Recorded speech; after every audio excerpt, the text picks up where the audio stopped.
Marami po mga nauna sa akin. Nauna sa akin, yung mga sumunod. Ang logos, ang salita, ang verbo, merong pasimula. Nilikha ng Diyos ang langit at lupa, Genesis.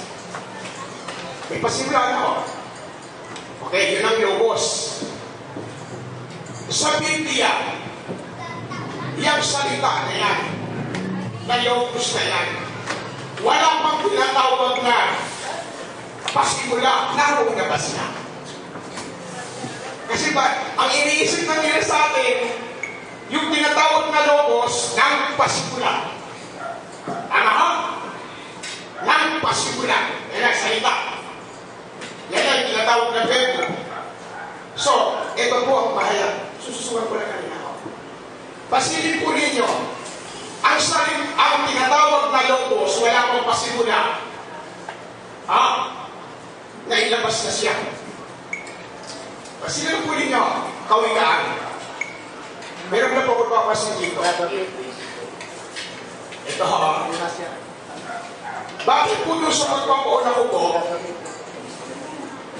sa John 1:18, yung anak nasa sinapupunan ng ama.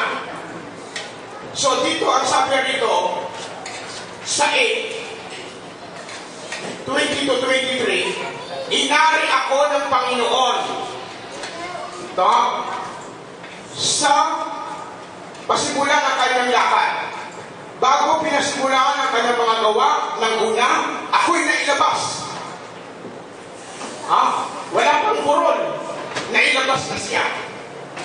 Ngayon, nung inilabas, kung amin pong susuriin, ano po yung inilabas? Wala pang pasimula.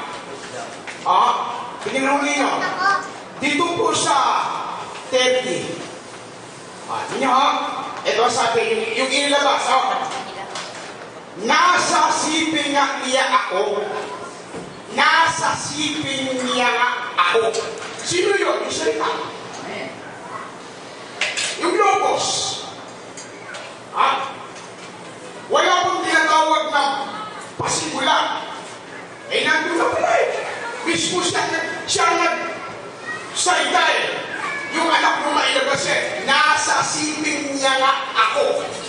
Ang tinutukoy ng logos o ng salita ng Diyos na anak, nasa siping niya nga ako. Yung ama tinutukoy na doon, nasa tabila ang anak o yung salita. Kaya hindi na nauhulugan yung logos o salita ng Diyos. Bakit? Nagsimula ng pasimula, nilalang ng Diyos ang langit at lupa, logos na. Hindi ko simula. Wala akong pasimula.